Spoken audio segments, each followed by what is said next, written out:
Good morning, and welcome to the Senate Committee on Commerce and Labor for the 81st legislative session. Before we begin, please be sure to mute your microphone when you are not speaking to minimize the background noise. Madam Secretary, please call the roll. Senator Hardy? Senator Lang? Here. Senator Neal? Here. Senator Pickard? Here. Senator Scheibel? Here.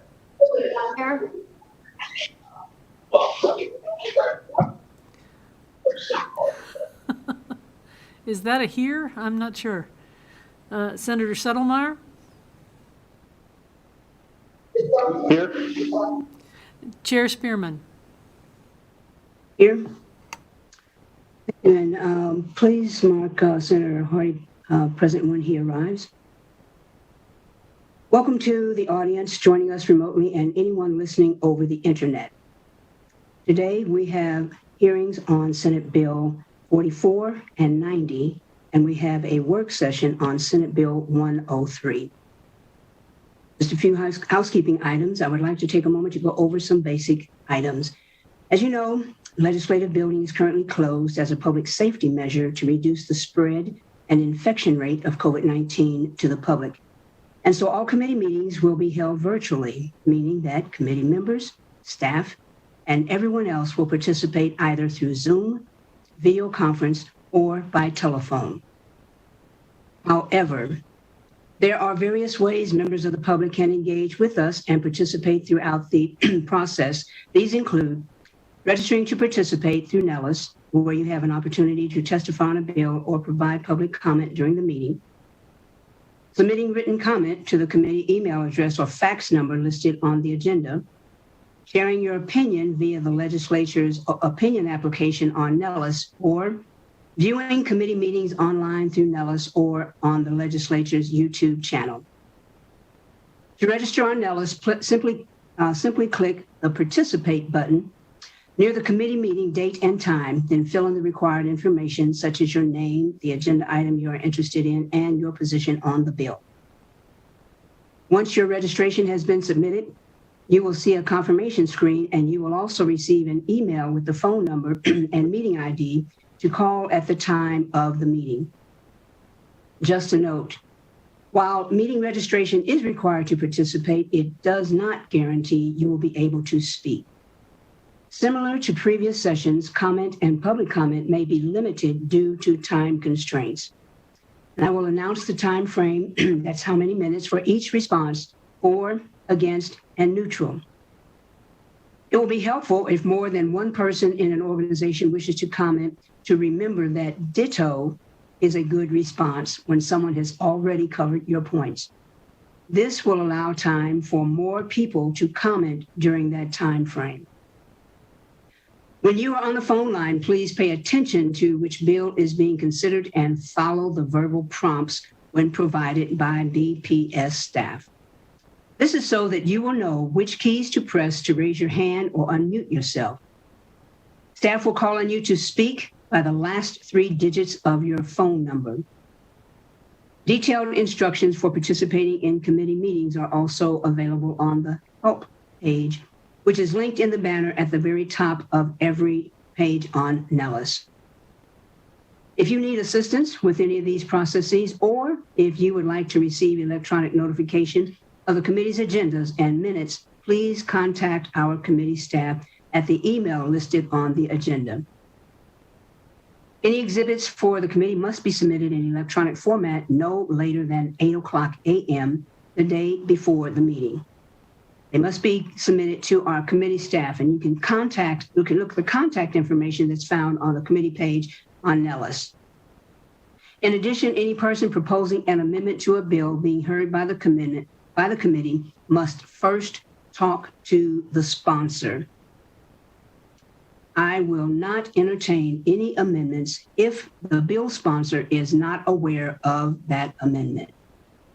The proposed amendment must be submitted in writing 24 hours prior to the meeting. Please include the bill number, a statement of intent, and your contact number. When testifying, please remember to unmute your microphone and clearly state your name and the entity you represent at the beginning of your testimony. Speak clearly and project your voice. This will ensure that those watching remotely can hear your testimony.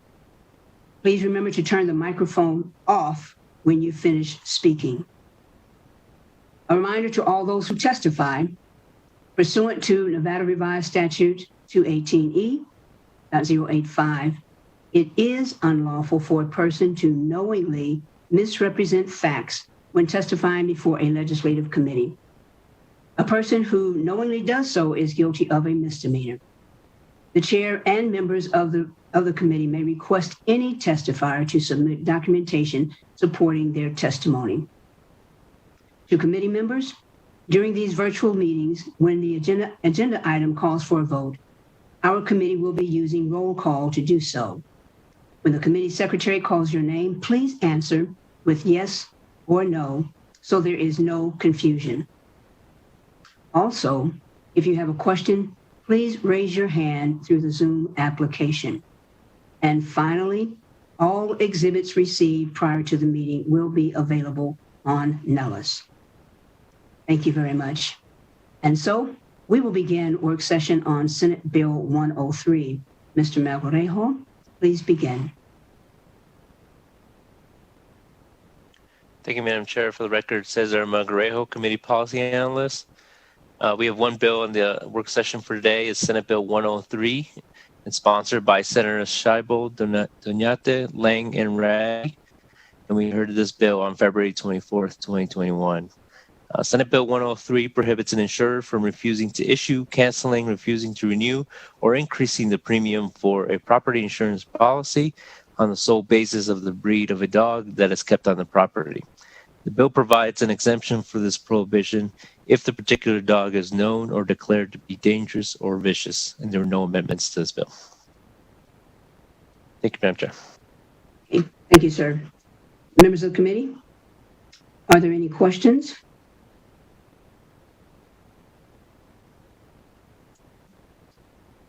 Madam Chair, just a comment.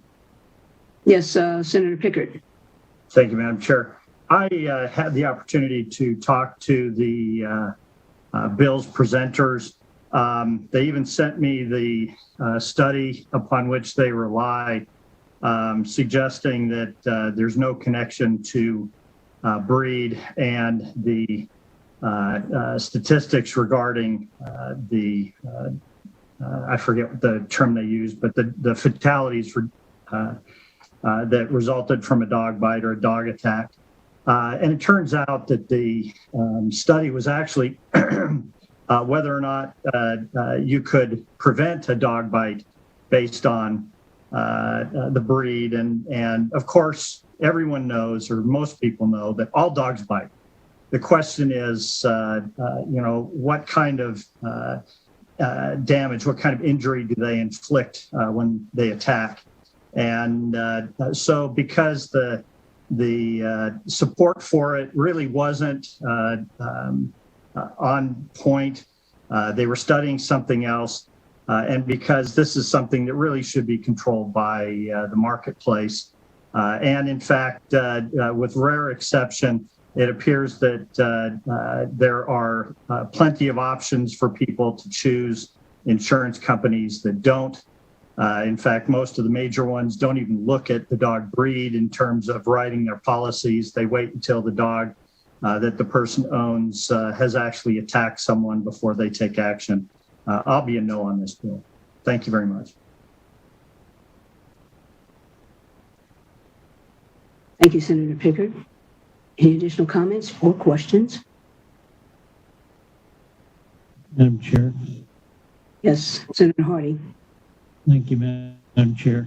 Looking through the medical literature, one of the common themes is there are some breeds associated with more fatalities than others, and I think it's not so much which dogs bite and don't bite, but the medical literature looks at the fatalities, and the fatalities are more predominant in some breeds than others. I appreciate the bill sponsor and the reaching out of the people who are helping the bill. Appreciate their time, but I will be a no on this. Thank you, Madam Chair. Thank you, Senator Hardy. Senator Scheibel, would you like to respond?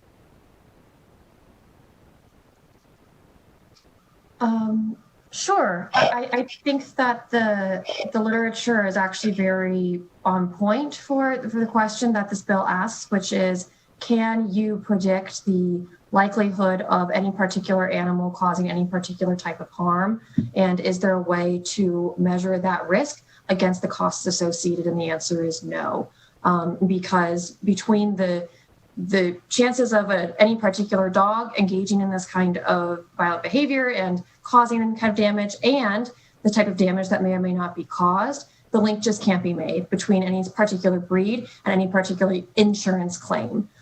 So I'm confident in the science behind the bill, but I certainly understand that maybe some of my colleagues have concerns that can or cannot be assuaged. I would be happy to meet with them again, happy to provide them with more information if they want. Otherwise, I think we can proceed with the work session. Thank you, Senator Scheibel. Any additional questions or comments? Senator Chair Spearman? Yes. I'm voting yes.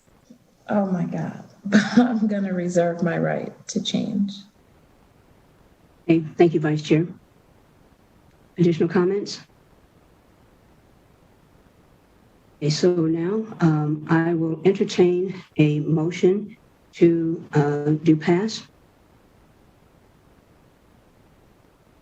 So moved. And that was Senator Scheibel. I'll second. And second by, is that Vice Chair Neal? Yes. Okay, so I have a motion by Senator Scheibel and Vice Chair Neal. Any further questions? And so, Madam Secretary, we're ready to vote. Please call the roll. Senator Hardy, No. Senator Lang, Yes. Senator Neal, Yes. Senator Pickard, No. Senator Scheibel, Yes. Senator Settlemeyer, No. Chair Spearman.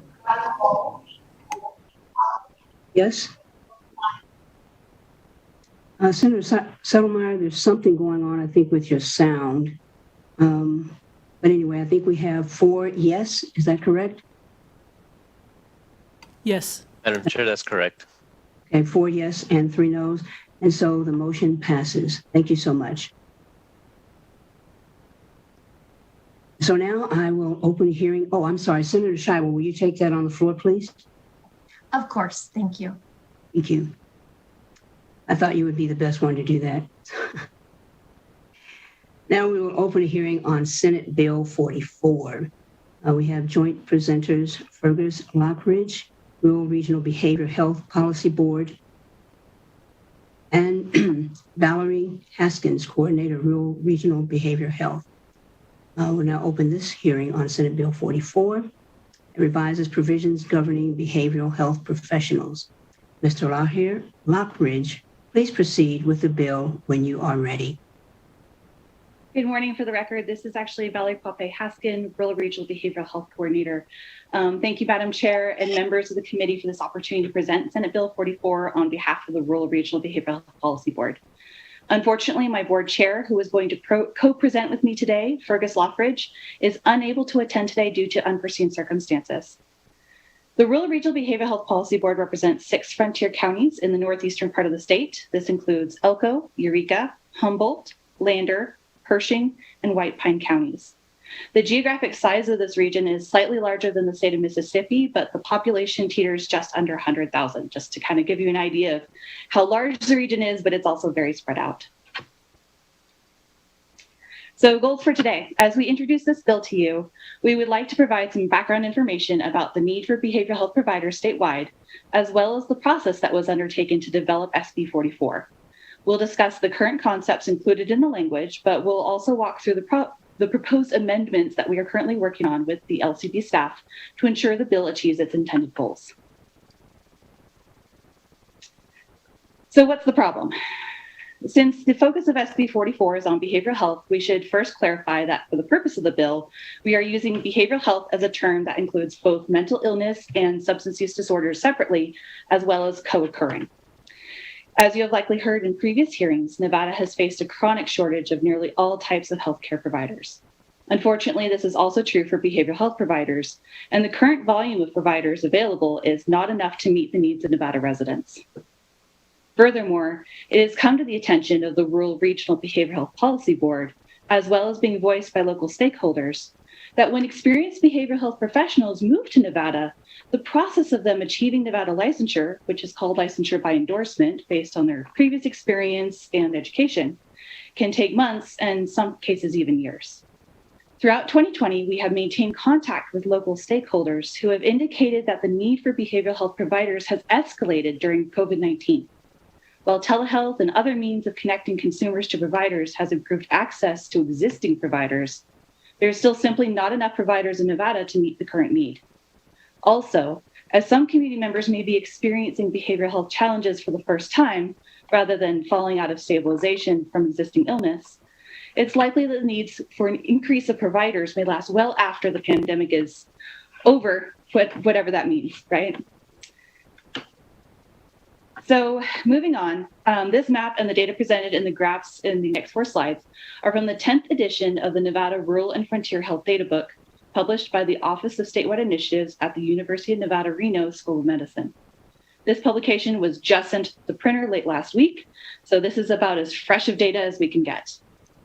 This first map shows areas within the state which have been designated by the U.S. Health Resources and Service Administration, or HRSA, as shortage areas for mental health providers specifically. There are several factors that determine the score, which is categorized in the colors shown. These factors include the number of provider facilities, volume of persons needing care, and other factors that affect access to timely and appropriate mental health care. The higher the score, the greater the shortage problem. As you can see, nearly all of the state has been categorized as the deepest need, regardless of whether they are urban or rural counties.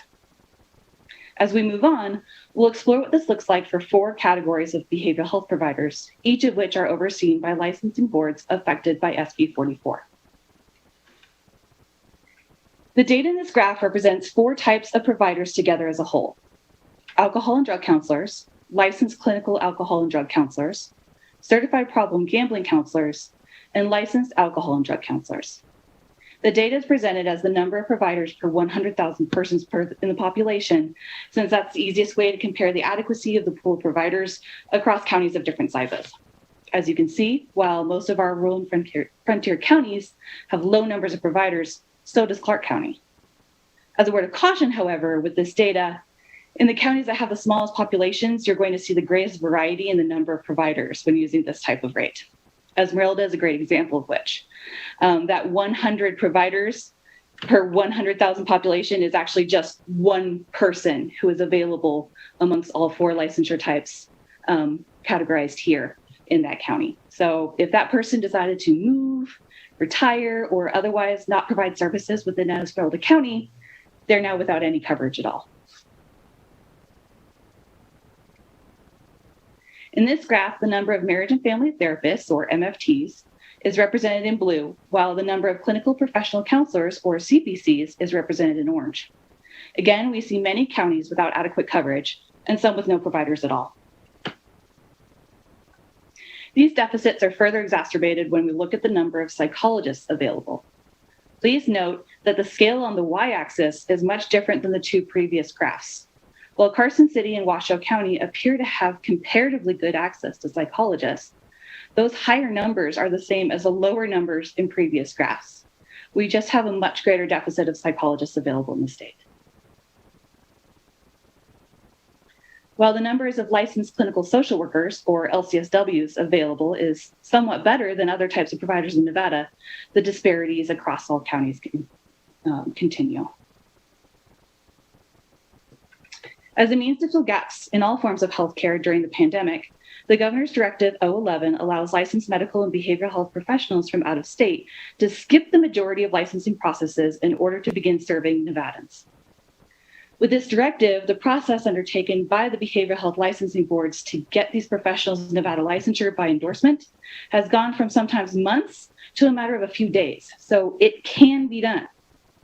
Furthermore, I reached out to the 4 behavioral health licensing boards that are affected by SB 44 in January and asked them first how many consumer complaints they had received against providers since April 1st of 2020. And then, of those, how many providers were practicing here under the Governor's Directive 011? While only 3 of the 4 boards responded, the answer was pretty clear. While the licensing boards had received consumer complaints, possibly more than usual, none of them at that time were regarding providers practicing under the emergency directive. In other words, many of the quality controls for licensure by endorsement, which had been put in place by the licensing boards, had been removed, which could be considered the worst case scenario. But the concerns over poor quality of care appeared to not have really come to fruition and affected practice. As 2020 marched on and the time arose for the Rural Regional Behavioral Health Policy Board to build its BDR for this session, it was decided to address the behavioral health licensing boards by affecting NRS to streamline processes for licensure by endorsement. In other words, what could we do to keep the improved effects of Directive 11 in place long term? Just as we've defined what we mean by behavioral health in this presentation, we also needed to define what licensing boards would be affected by the bill. The licensing boards affected by SB 44 include the Board of Psychological Examiners, the Board of Examiners for Marriage and Family Therapists or Clinical Professional Counselors, which I may refer to later as the MFT/CPC Board, the Board of Examiners for Social Workers, and the Board of Examiners for Alcohol, Drug, and Gambling Counselors. Let's briefly walk through the process that was used to develop the bill. Over the course of the past 2 years, I have been continuously meeting with local, regional, and state-level stakeholders to identify their challenges regarding behavioral health in our region. Provider shortages kept coming up as one of the main challenges in building out more robust behavioral health programming. As 2020 began, I started having more targeted conversations with stakeholders regarding what the policy board could focus on in this legislative session to improve the behavioral health system. Requests to address the behavioral health licensing boards, particularly regarding licensure by endorsement, floated to the top as a primary concern that could be affected by NRS. From there, I worked with my policy board to communicate what issues stakeholders were experiencing and what policy changes they were asking for that could be affected during this session. As you're aware, the regional policy boards are also composed of a broad spectrum of providers and other stakeholders. And the members of our board had also experienced challenges in getting experienced behavioral health providers from out of state licensed here in Nevada. Thus, on July 21st, 2020, the board voted to focus this bill on issues regarding behavioral health provider licensure. To build out the BDR, I launched a statewide work group that included a broad variety of stakeholders to develop the concepts. From there, my board chair and I developed and submitted the concepts of the BDR and held further meetings with key stakeholders after the initial BDR language was released to gain further feedback, which we received quite a bit of.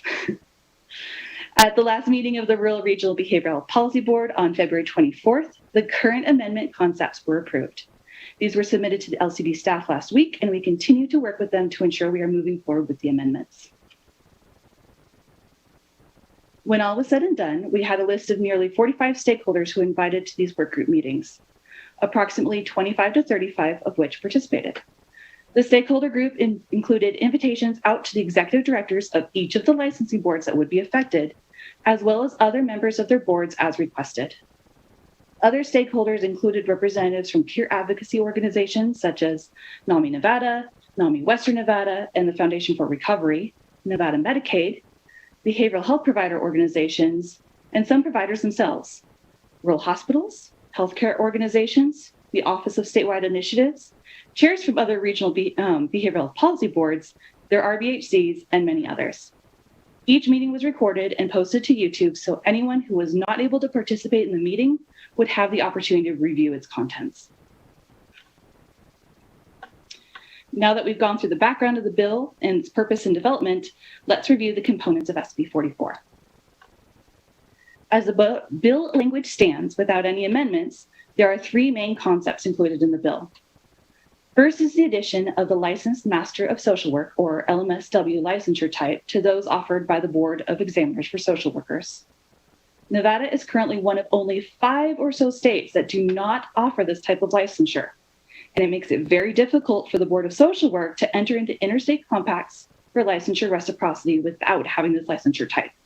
And interstate compacts are kind of the gold standard of streamlining these processes. We're not directly affecting reciprocity with this bill. Also, the Board of Social Work already has in statute that they can proceed with these compacts, but they're timely. We can't really do much about it this session, but we can help pave the way for them. Furthermore, without offering the LMSW licensure, there's no designation for licensure between social workers who hold only a bachelor's degree and a master's degree. Thus, the addition of the LMSW provides an opportunity for social workers who have taken that extra step to complete an approved advanced degree in social work to have that professional distinction. This also serves as an intermediate step between that bachelor's level certification, LMSW, and more advanced designation that require additional work to work with behavioral health clients, such as an LCSW, or a licensed clinical social worker, excuse me. This language was developed by the Board of Social Work itself and allows for current LSWs licensed in Nevada who do hold a master's degree to be smoothly transitioned over to that LMSW licensure type without any further action on their part. So they will be automatically grandfathered in. Second, the current language allows for provisional license to be granted to all new licensees and those who would seek licensure by endorsement upon submission of their unofficial transcripts, while awaiting their institutions of higher education to submit official transcripts to licensing boards. This is something that's required to prove that they did actually complete their programs satisfactorily and that the coursework matches what's needed. Initial conversations led us to believe that this was one of the big holdups in the licensure process. However, as you'll see shortly, we're going to be amending this piece to have greater impact. Lastly, because specific mechanisms that were causing delays in licensure by endorsement process couldn't be pinpointed in larger work group meetings, the current bill language includes an interim study by the Interim Committee on Healthcare to evaluate the processes of licensing boards and identify necessary barriers to licensure. The licensing boards would then be charged with removing those barriers or providing that they are, in fact, necessary to protect provider quality. This concept also included the submission of the licensing board's annual reports that are made to the legislature to each of the regional behavioral health policy boards so that they would all be kept up to date in regards to what the current status of licensure was in our respective regions. However, after the language of the bill was published and we had the opportunity to have further discussions with stakeholders, several issues with the current language were brought to our attention. The results of this interim study wouldn't have any effect on licensure processes until the next legislative session in 2023. Many voiced concerns that this was simply too little done and too late, and more immediate change was needed. Our board members also agreed.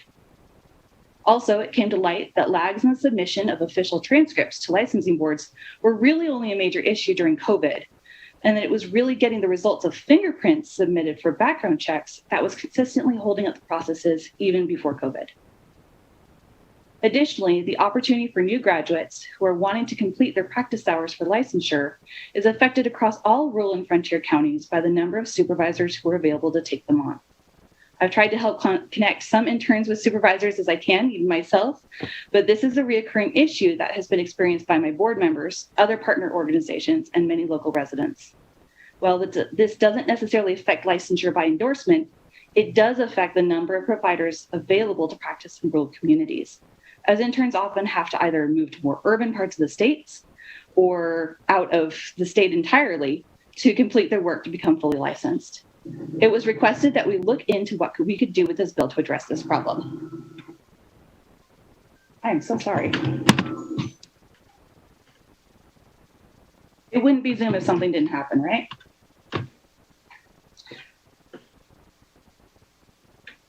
All right, so now we'll go through the proposed amendments.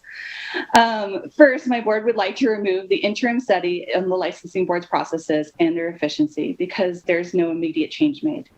Instead, The board wishes to revise language in NRS for all 4 of the licensing boards regarding licensure by endorsement, using the language from the Board of Pharmacists as a template. This language was chosen because it's simple, it's already in NRS, and it regulates health professionals who have a great deal of responsibility to protect the health and welfare of consumers. Affecting licensure by endorsement with this bill also achieves the goal of creating immediate change rather than waiting until next session to affect licensure processes. Next, the board is proposing that the language regarding unofficial transcript submission be removed and rather replaced with language that provides for provisional licensure of providers pending the results of their fingerprinting background check. The reason for this being that it expedites processes, and furthermore, the proposed language for licensure by endorsement already requires applicants to submit a signed affidavit stating that they have not been convicted of malpractice, nor are they currently under investigation. Also, at least one of the licensing boards affected does not currently have fingerprinting as a requirement in NRS, and so this would go ahead and codify that fingerprint submission for all 4 boards. At the beginning of each section of NRS regarding licensure for endorsement for each board, the language states that the licensing board may grant licensure by endorsement to applicants who qualify, given the processes that follow, rather than shall. The Rural Regional Behavioral Health Policy Board would like to strengthen that language by amending the language to say shall instead. This creates licensure as a default choice if there are any questions as to whether or not the licensing board in question will grant licensure to a qualified applicant. Currently, at least 3 of the 4 licensing boards have explored remote supervision possibilities for interns. It is our understanding that the Board of Social Workers has implemented this strategy on a part-time basis. The MFT CPC board has been implementing remote supervision full-time since COVID, and the Alcohol and Drug Board has also explored this option. However, at best, the provision of remote supervision options is only included in NAC, not NRS. The Rural Regional Behavioral Health Policy Board would like to amend the bill to ensure that licensing boards must provide remote supervision options for interns. Last but not least, my board would like to amend the current bill language to provide a lower application fee for members of the armed forces, veterans, their spouses, and surviving spouses, as a means to honor those who have served our country.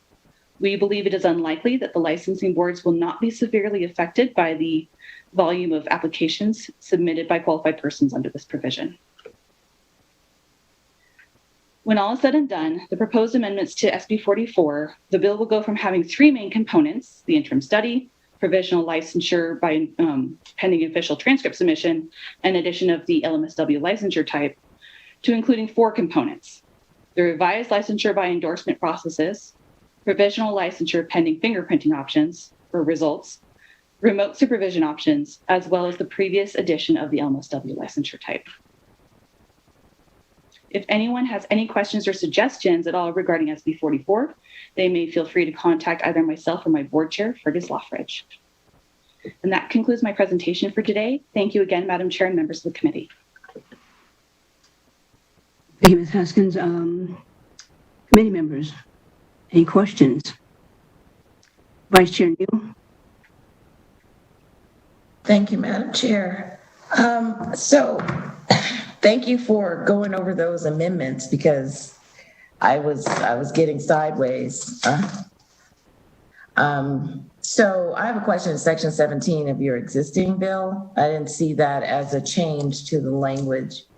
And I'm asking questions about this one because I don't know if it was missed, but last session in Commerce and Labor, AB 319, basically, it was a general regulatory provision about boards under NRS 622 that basically we're going to disqualify someone for a crime. Number one, the board needs to list the crimes that will disqualify them. This was Assemblywoman Toll's bill from 2019, and the governor signed it. And you need to allow a way for them to petition if they are denied and they're found that the licensing is denied. And so I didn't see a provision in here that spoke to that, or because it just seemed that there was going to be a denial for any crime related to it. It was a blanket exception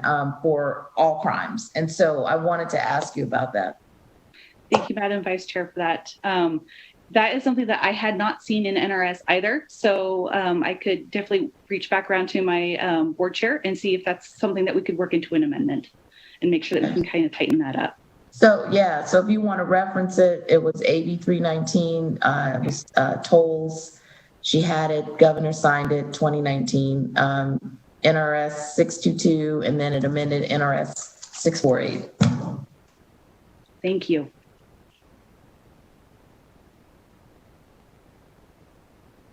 Additional questions? Senator Pickard. Thank you, Madam Chair.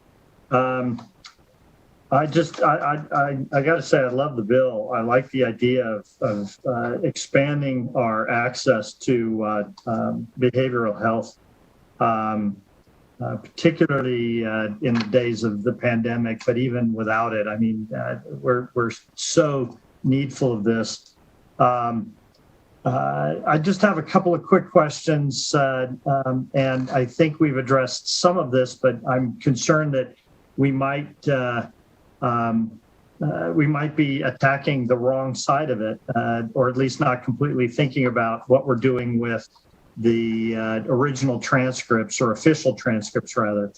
One of the things we saw in a couple of contexts within the Sunset Subcommittee, and then last session with some licensure by endorsement within the medical community, is that sometimes the schools go out of business. Sometimes they close and we lose the ability to get original official transcripts.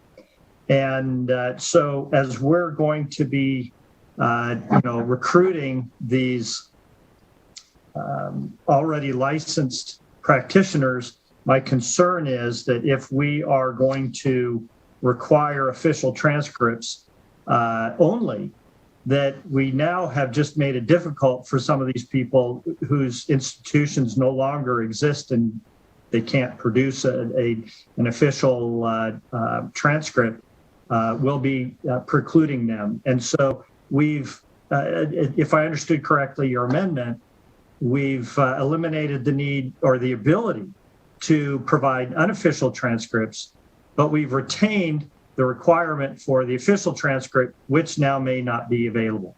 How do we resolve that?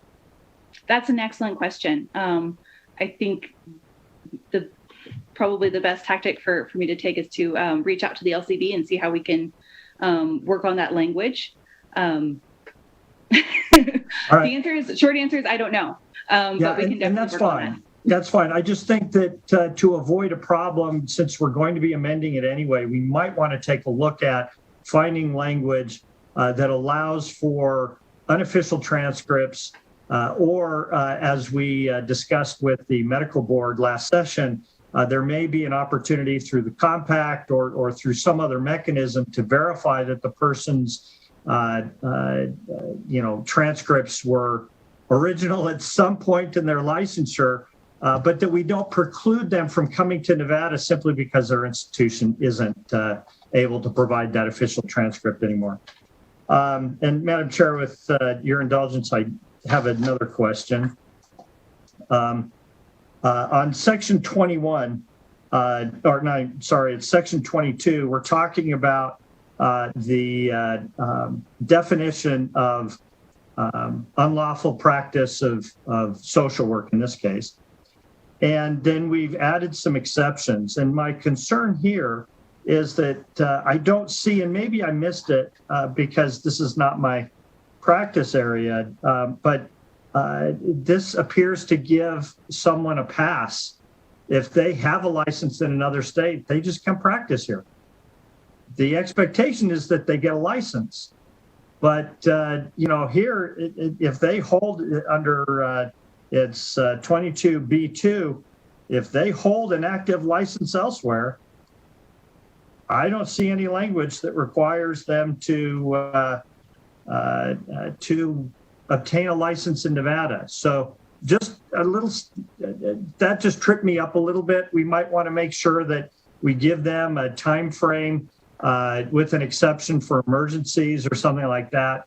I would imagine that, particularly as we get into more telehealth, and we could conceivably allow a competent counselor from anywhere in the world to participate in an emergency situation, as we've seen in Nevada. For the most part, I would imagine we could probably require them to obtain a license. Is there any thought of that in the amendment, or has this been considered and maybe I'm missing something? Thank you, Senator, for the record, Valerie Quape Haskin. No, I think we've missed that. So thank you for bringing that up. That's definitely something that we can work with the Board of Social Work on, because I'm sure that they will be enthusiastic to make sure that that's tightened up. Great. Thank you. And thank you, Madam Chair. I really do like this bill. Thank you. Senator Hardy?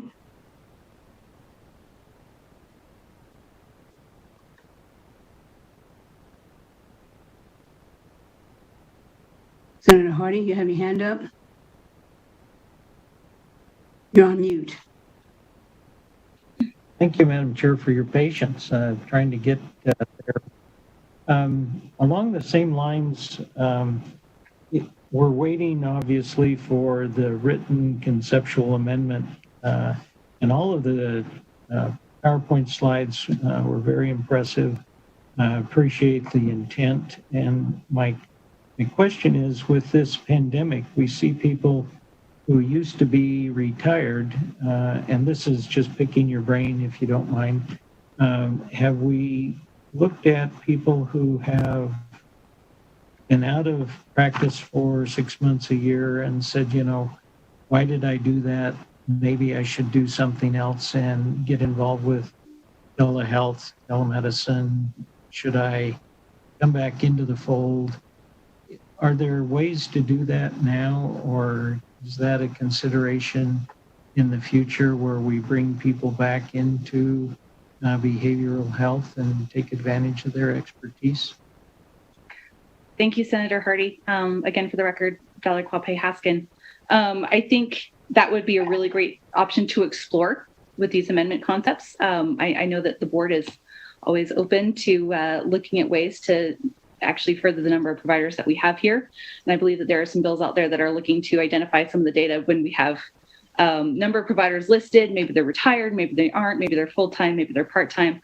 And so I think it'd be really a great opportunity to capitalize on people who may be existing within these communities and able to provide services, but just aren't at the moment. So thank you for that. We will look into that. Thank you. Thank you, Madam Chair. Thank you. Committee members, additional questions? So I have just a few, and I'll preface this by saying one of the things that COVID did, we all know that we learned a different way to live. I'm not so sure that we acknowledge at all times that we learned a different way to die. And our family members who are left behind have had to learn a different way to grieve. For adults, that change it might be difficult. For children, the challenge might be insurmountable. So my question would be, as we look at this, are you looking at, even for MFTs, are you looking at anyone who might have a particular specialty that deals with children or deals with pediatrics? I hear a lot of people saying, let's get them back in school, let's get them back in school. But then if it takes money for the counseling to help them get back in there and to feel like they can move on. I think one of the things that we have to acknowledge is that for some of these families, there have been multiple deaths. And children as young as 5, 3, or teenagers, they're at that point in their life where, the grandmother may have passed away, maybe an uncle, maybe a parent or a close friend.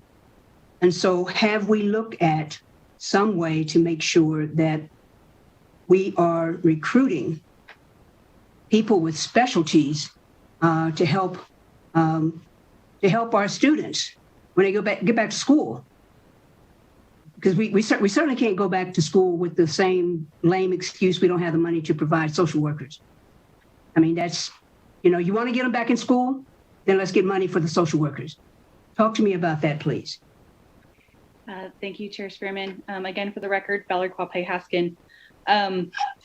The way that it's currently, or the amendments are currently proposed, the remote supervision piece would help persons who don't have access to supervisors who have specific types of experience, such as those who work specifically with children or those who work with specific populations. It would allow them to access those supervisors. So in that way, it does affect improving the providers who will be available. However, I think you make an excellent point with recruitment, and that is something that we could definitely look at as well. And that is a theme of mine as we get closer to schools reopening. I'm against it if we're not going to fund social workers or fund some type of a program that will help students deal with that type of death. You mentioned that there were only 3 of 4 boards who answered or responded to the survey. Can you tell me which one did not and why not? I believe, fingers crossed, I think I'm correct with this, but I believe it was the Drug and Alcohol Board that did not respond. I don't know if it was a busyness issue or what the issue was, but I did receive feedback from the Board of Psych Examiners, the Social Work Board, and the MFT CPC Board. Okay, this is something that irritates me because we've had the same situation when we have requested information back. So I'm just going to put this out here.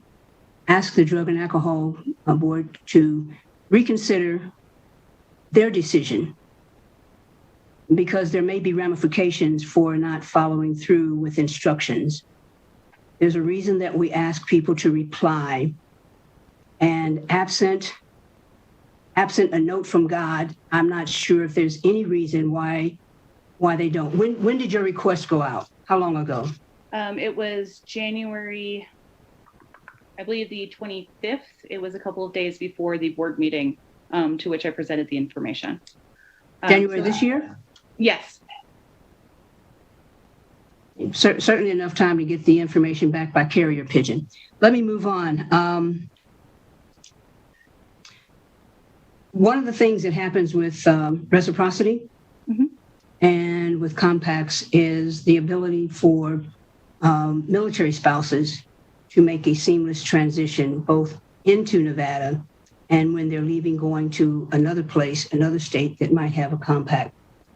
So have you looked at any particular ways to perhaps reach out to some of the bases that are close, especially those that are in frontier areas? And if it's not active duty, then perhaps it's National Guard or reservists that might help augment what we're trying to do in those areas where we have deficiencies, but we also have a great need.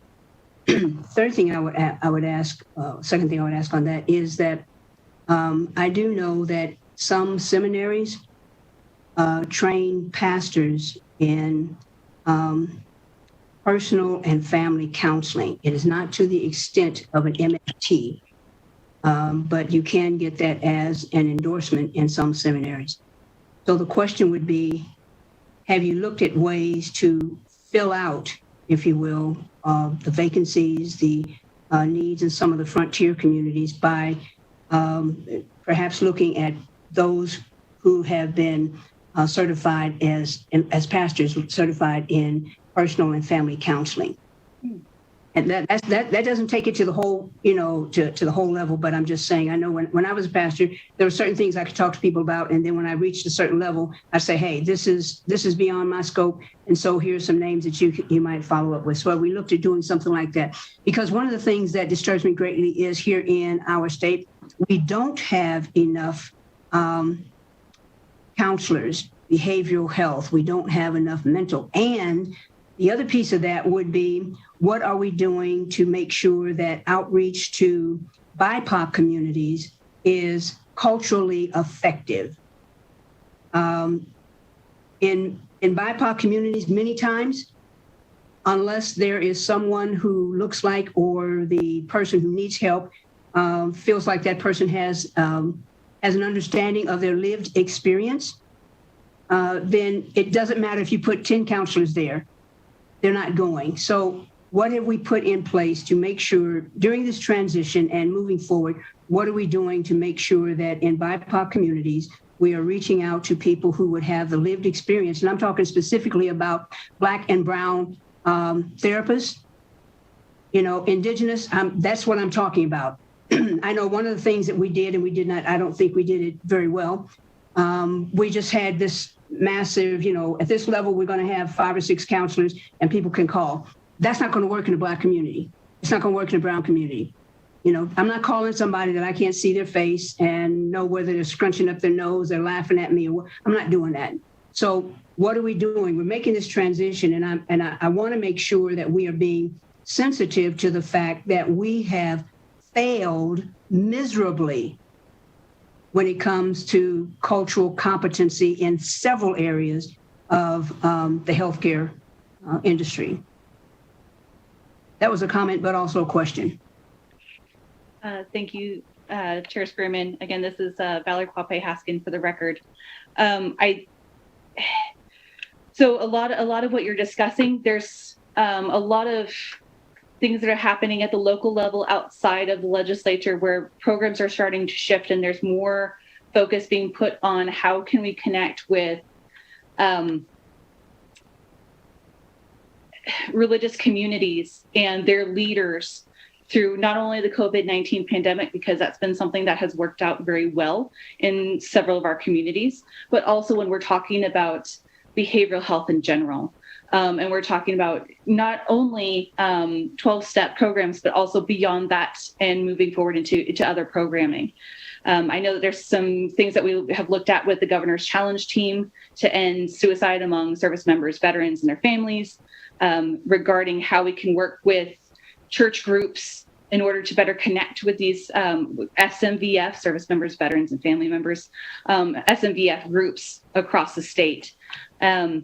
It's something that I haven't heard of any needed changes in statute per se. That's not to say that there isn't a need. If there is one, we'd be happy to explore that. Speaking on behalf of the board, to the extent that I can today. But there's also a lot going on. It's just a matter of trying to get buy-in also from those religious leaders within our region. Again, I'm just the regional coordinator for the rural region, so I'm only somewhat intimately aware with the counties which I serve, and I can't speak to the efforts that are going on statewide in other communities and other counties.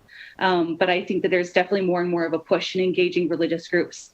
So I think there's definitely some opportunities to improve there, specifically when we are talking about BIPOC communities. So thank you. Thank you. I just have 2 more questions and I'll be brief. We talked about telehealth as a part of this. I would encourage you to ask members of the board to look for people who have the cultural competency to be effective in BIPOC communities, and whatever processes, whatever program, whatever equipment that is needed to use the telehealth, because that's coming up a lot this session as well. Perhaps that can be a way, and it has to be video conferenced, not just on the telephone, because they have to see who they're talking to and what the response is. So that would be one. The other one would be, unfortunately, in Clark County, I believe we've had 20 suicides, deaths by completed suicides by students. 1 is too many, and 20 ought to set our hair and all our wigs in the house on fire.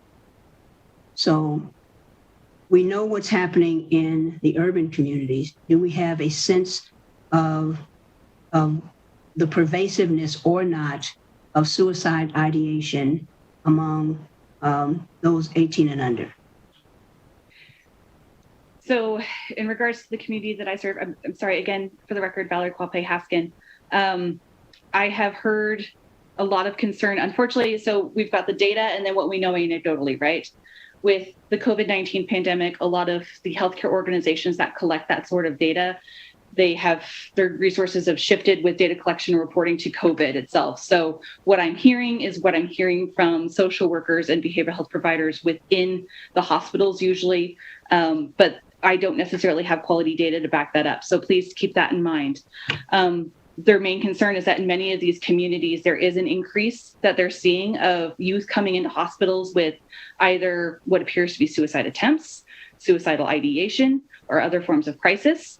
There is one community specifically that I have reached out their hospital, and when they got back to me, they said they haven't actually seen this, and that is Pershing County, and the seat of which being Lovelock. And what they're crediting for this is that at the school district level, the school district has really worked over the last several years to create robust prevention programs and change school culture to provide opportunities for people to learn how to talk about mental illness, to talk about depression, anxiety, and talk about grief, and keep people at a point where they can not only reach out, but they can also reach out to their friends and they see those signs of suicide and suicidal ideation and help connect them to care.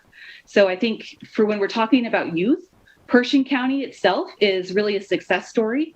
The other counties, it's in my region, it's been a little bit more difficult depending on the county.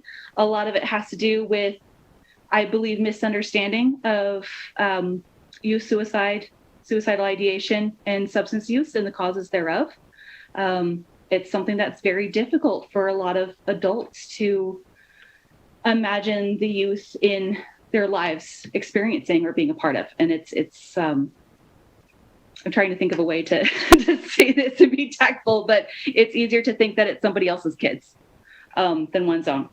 And as a soon-to-be mom, I understand that, but at the same time, we need to protect our youth. So I have been working with the Department of Education and other stakeholders to see how we can support our school districts in making more robust changes to their programming, even through COVID, and especially through COVID. I think that's been the problem with a lot of what we've seen in 2020 is this increased need for services and more robust programming, but everyone's so busy with COVID itself that there isn't necessarily the staffing or other resources available for behavioral health, particularly where there aren't enough providers or just not enough staff in general. So I don't think that's necessarily an excuse, but that's what's going on. I'm sorry, does that answer your question? Well, it does, and it affirms what I thought was happening. Here's the thing that I would say, somehow to encourage the people that you are working with in rural and frontier communities, to understand just because you ignore it doesn't mean it's going away. And also encourage you, and I'm just sitting here trying to remember, we had a bill, Senate Bill 204, last session that required training to recognize depression and suicide ideation, and to make sure that there was information available to students so they could get it without their friends knowing that they were getting it, and that sort of thing. So go back and look at that Senate Bill 204. I know that I want to say it was 2015, I think it was, Assemblywoman Benitez Thomas had a requirement for people who were in counseling, I think in social work, to get some type of training, because statistics show that people who have completed suicide have seen a doctor, a medical profession, within the last 30 days. So let's check and see how well that is or is not working. And lastly, since we have already established what I believe is a firm foundation, that we've got to make sure that we're taking care of our students, Senator Dondero Loop and myself have a bill that deals with this crisis inside schools. I know that the language is being worked on, but you will know it when you see it. And if you haven't called me or contacted me, I'll make sure that I contact you. But this is one of the things that we have to be able to walk, chew bubble gum, and clap our hands at the same time. And when it comes to our vulnerable communities, and that's at both ends of the life spectrum, our young and our seasoned, we have to get better. Because miss me on the excuse I don't have time. Miss me on the excuse we don't have enough people. This is something we have to do, so we better figure it out.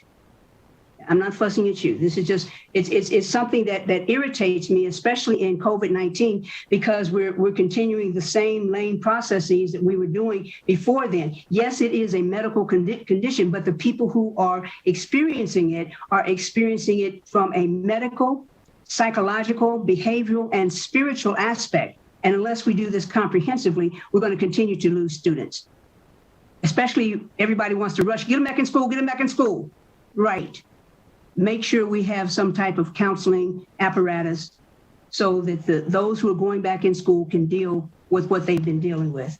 Because just because they're sitting at a desk doesn't mean that the feelings go away. So all that other stuff, miss me on that.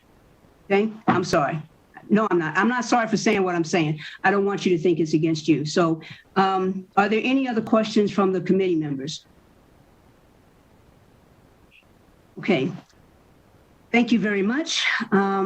What I'd like to do now is I'd like to open it up for the public to weigh in. Those who are in support of Senate Bill 44, we will have 30 minutes. And there will be 3 minutes per speaker.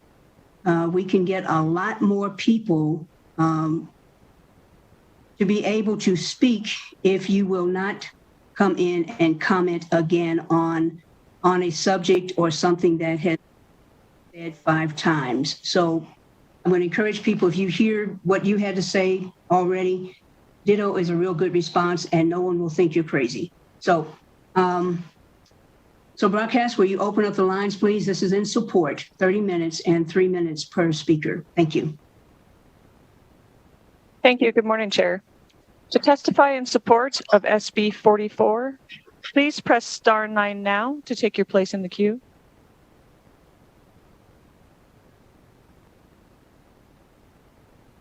Caller with the last 3 digits of 900, please slowly spell and state your name for the record. You have 2 minutes and may begin. Good morning. Can you hear me okay? Yes, we can. Please begin. Thank you so much. Good morning, Chair Spearman and members of the committee. My name is Vicki Erickson, VIKKIERICKSON. I'm calling today as the president of the Nevada Board of Social Workers. The Nevada Board of Social Workers has worked diligently with the Rural Regional Behavioral Health Policy Board, and we truly appreciate them allowing the Nevada Social Work Board to be part of the Senate Bill 44. The intended goal of the section that relates to social workers is to grow the dire need for social workers in Nevada while maintaining the integrity of the practice. The Nevada Board of Social Workers has submitted a letter that each of you can review on Nellis, outlining what Senate Bill 44 will do for the social work community. We believe this will give the licensed social workers access to the Nevada market with the opportunity to have their recognized licenses in other states to be recognized at their appropriate licensure level. This is also done with no cost to the social worker, which makes this very attractive. In conclusion, we urge your support of Senate Bill 44, as this is a win-win for social workers. Thank you, Chair and committee members, for your time.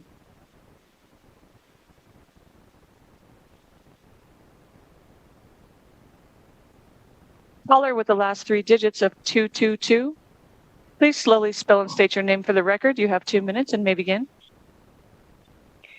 Good morning. My name is Sarah Adler, SARAHADLER, of Silver State Government Relations, representing Vitality Unlimited and New Frontier.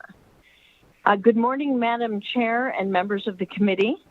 Both Vitality Unlimited and New Frontier are residential substance abuse treatment centers and certified community behavioral health clinics. Located in Elko, Fallon, Dayton, and Carson City, These two organizations are backbone providers of these services to rural Nevada. They face extreme challenges in accessing interns and licensed providers in both the mental health and addiction treatment fields, even more so in the addiction treatment field. Thus, the changes to statute proposed in the amendment to SB 44 will be of great assistance. Both the requirement that the associated licensing boards allow for remote supervision of interns and the allowance for provisional licenses while final background checks are processed. My clients also support the new social work licensure. I want to note that we have been working with the Board of Alcohol and Drug Counselors on remote supervision, which we appreciate, but we welcome this bill as well. And then finally, to speak to issues raised by Senator and Chair Spearman, I am very hopeful that by allowing remote supervision, we may allow a rural intern who may well be Caucasian to get some guidance from a counselor who's a member of the BIPOC community, and thus increase the cultural competence of that intern in delivering their services. So thank you very much for this opportunity to contribute this morning. We do support and we do appreciate SB 44 and all the work of the Regional Rural Behavioral Health Board. Rural Regional Behavioral Health Board. Thank you. Caller with the last three digits of 120. Please slowly spell and state your name for the record. You have 2 minutes and may begin. Good morning, Madam Chair, members of the committee. Stephen Cohen for the record. Stephen with a V, Cohen as in the Assemblywoman. I'll keep it nice and short and sweet for all the reasons outlined between discussion as well as test support prior testimony. Ditto. That, Madam Chair, thank you, and I yield.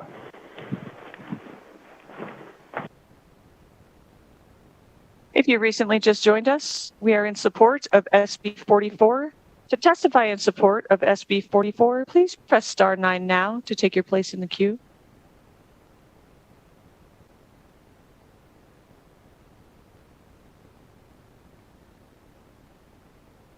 Chair, you have no callers left in support at this time. Thank you. We will now move to opposition, 30 minutes, 3 minutes per. We are currently in opposition of SB 44. To testify in opposition, please press star 9 now to take your place in the queue.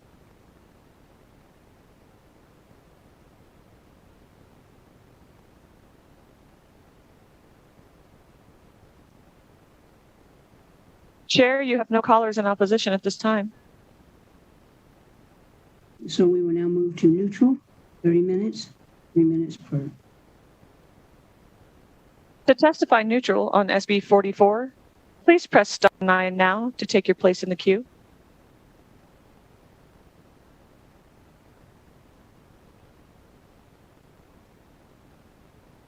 Chair, you have no callers neutral at this time. Thank you. Committee members, any additional questions or comments? I don't see any hands, so I will take that as a no. Ms. Essence, thank you for your time and for the detailed information that you have given us. I would say please take the comments and the questions back to the board. And not especially mine, but I really need to make sure that they hear what I'm saying. And not just hear what I'm saying with my mouth, hear my heart. The children are crying out, and we better get it together and figure out how we're going to help them. Going back to school without the proper behavioral, mental, and psychological help will not cure the problem. It won't. Do you have any closing remarks?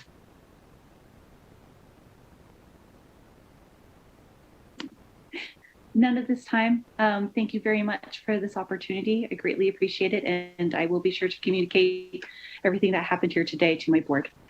Thank you. Thank you. And so there are no other questions or comments. I will close the hearing on Senate Bill 44, and we will open a hearing on Senate Bill 90. And I believe that Senator Hardy and others Senate Bill 90 revises provisions relating to the regulation of providers of health care. Senator Hardy, please begin when you are ready. Thank you, Madam Chair. The complaints about doctors can be very serious, and sometimes they're not. Sometimes they're anonymous, and sometimes they're shown to not be worthy of taking any adverse action against the physician. It is not unusual for any professional board to do without merit. In the case of a physician being investigated, or even a complaint without merit, the physician will have to admit to having been, quote, investigated, unquote. This goes on the National Practitioners Data Bank as a negative admission, even if it was dismissed by the medical board. For every license, application, or credentialing form for an insurance network, this must be justified and verified. That slows down the process to be allowed to treat patients. We need more good physicians providing quality care for our Nevada citizens. We placed in statute in AB 474 in 2017 a different way to approach complaints when we used the words, quote, review and evaluate, unquote, as dealing particularly with controlled substances. This proposed bill, SB 90, looks to use those same words. If the, quote, review and evaluation, unquote, shows a problem, it goes officially to an investigation. This would not do away with the process to determine if there has been wrongdoing or malpractice.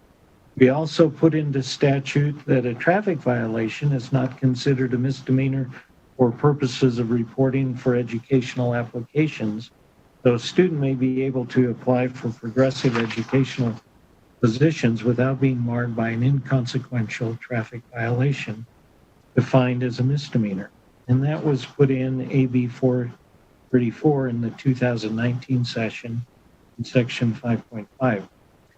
Changing to review and evaluation would hopefully shorten the time to resolve complaints by concentrating on those which are serious. Justice denied is justice denied for those who are eventually cleared of wrongdoing. Two medical students that I have worked with worked on suggestions that would perhaps help the safety climate of medical practice while assuring the quality of that care. The last sentence of their study, to which you have in your big long sheet that you can probably see in your, and the last, I'll say it this way, the last sentence of their conclusion states this: all references to an investigation should be removed from the governing statutes and replaced with, quote, review and evaluation until a formal complaint is filed by the board. They are here and ready to testify, as are two attorneys, of which one is on the Board of Medical Examiners. So with that, Madam Chair, I would allow myself to be supplanted by two medical students and a member of the Board of Medical Examiners who happens to be an MD and attorney. Thank you, Madam Chair. Thank you, Senator Hardy. Will they go in any particular order, or have you talked to them and just said? So obviously, I think medical students are itching to talk, and so Ryan Briggs and Dallin Hilton, whichever one is geared up, would be fine. Okay.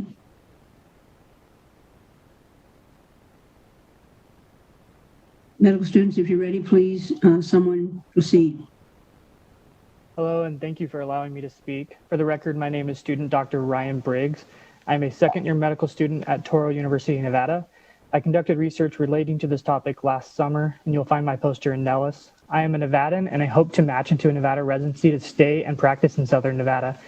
I have two daughters who will be entering into the Clark County education system. The oldest has expressed her desire to be a doctor as well. As a future practicing physician in Nevada, I am in support of SB 90.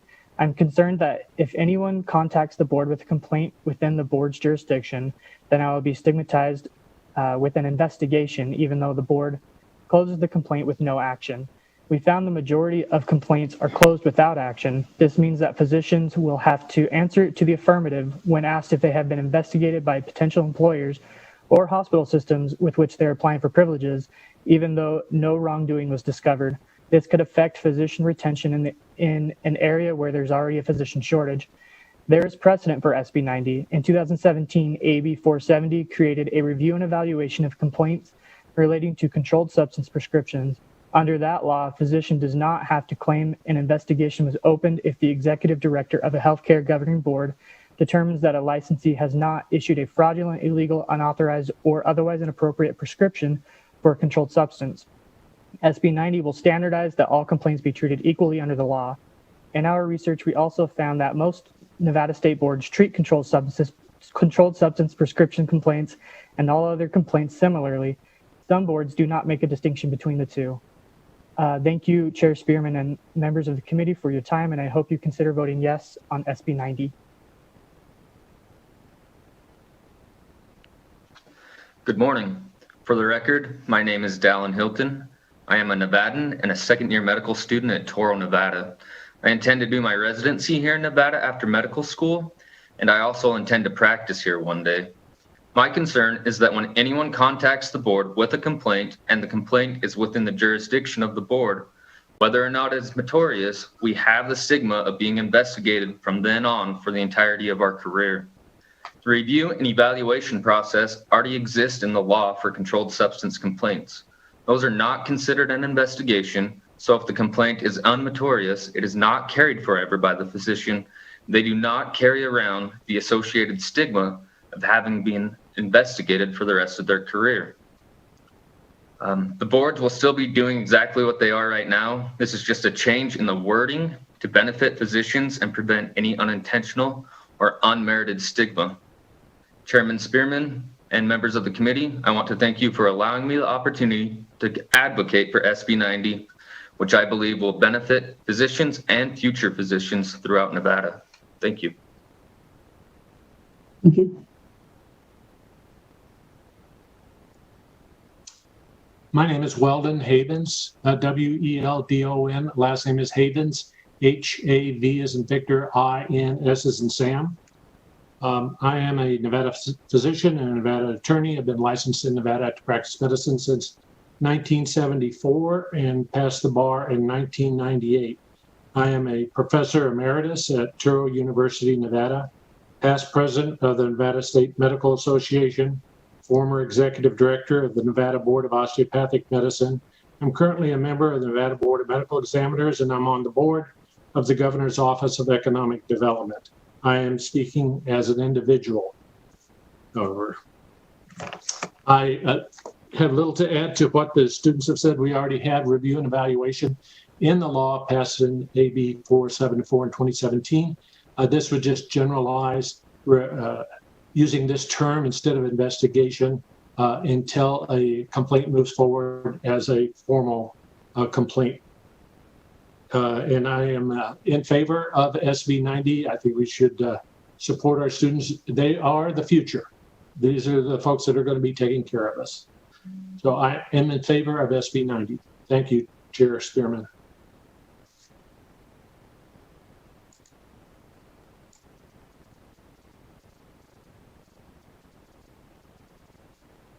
Senator Hardy, do you have additional persons presenting with you? I think they will probably call in if they have that opportunity, Madam Chair. Right, so we will begin public comment on this bill, Senate Bill 90. We will start with those who are in support, 30 minutes for the time frame, 3 minutes for each individual. And if you say ditto because you've already heard what you wanted to say before, we can get a lot more people on the record commenting. Broadcast? Thank you, Chair. To testify in support of SB 90, please press star 9 now to take your place in the queue.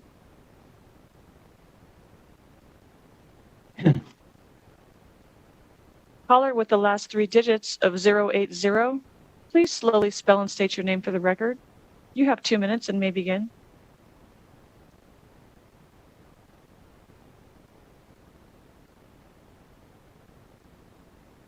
Caller with the last 3 digits of 080, please press *6 to unmute yourself. Please slowly spell and state your name for the record. You may begin.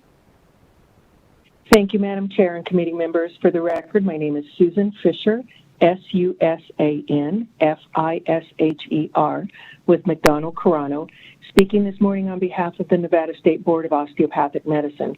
We operate under NRS 633, which is included in this bill, and in short, we do support SB 90. Our current practice is, if we receive a complaint, we investigate. If there's no finding of wrongdoing, all records relative to that investigation are deemed confidential and are not released unless there is a court order requiring release of the records. I think that it would be prudent for other boards to have similar statute. This bill will create that protection for potential licensees. Thank you.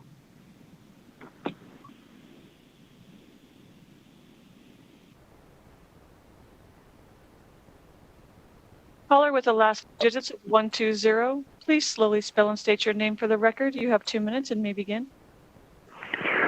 Good morning, Madam Chair, members of the committee. Stephen Cohen again for the record, previously identified. Just wanted to also ditto, as Madam Chair hit on with respect to the earlier bill. As we navigate these unusual times, we need to make it as easy as possible for healthcare, not more difficult. With that, Madam Chair, thank you, and I yield.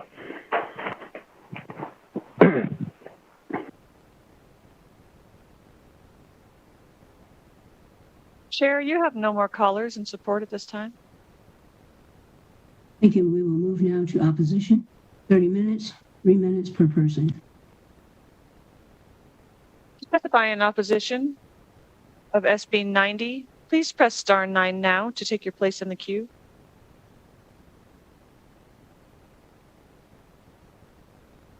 Chair, you have no callers in opposition at this time. Thank you. We will then move to those neutral. 30 minutes, this time frame, 3 minutes per individual. To testify neutral on SB 90, please press *9 now to take your place in the queue.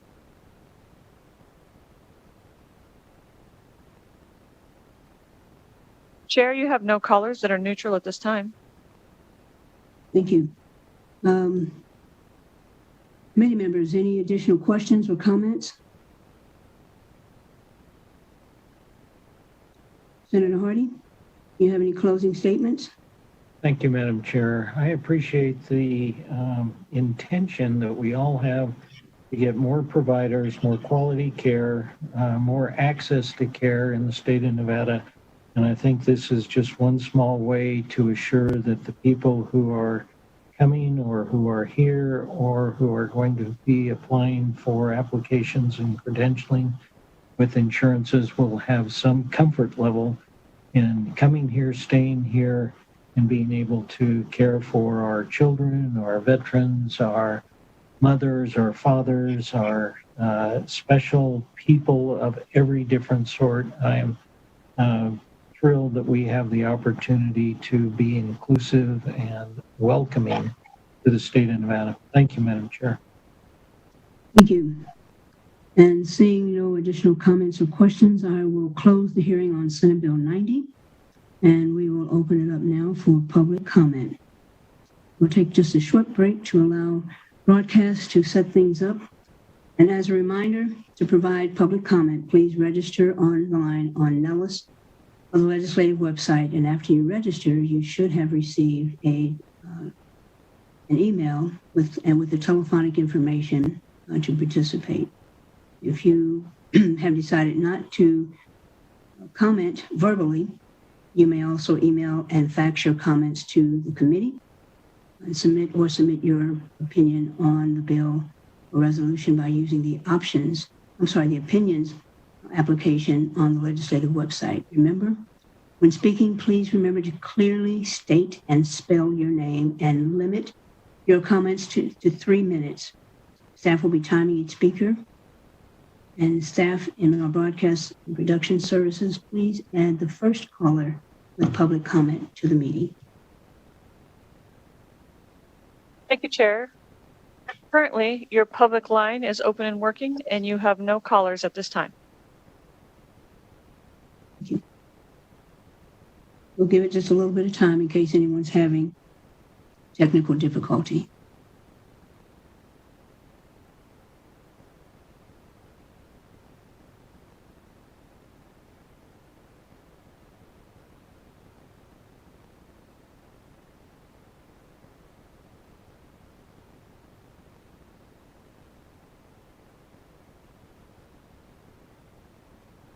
Thank you, broadcast. There are no further comments on the public comment line. This will conclude our meeting for today, and our next meeting will be Wednesday, March 10th at 8:00 a.m. The meeting is now adjourned. Thank you for your participation.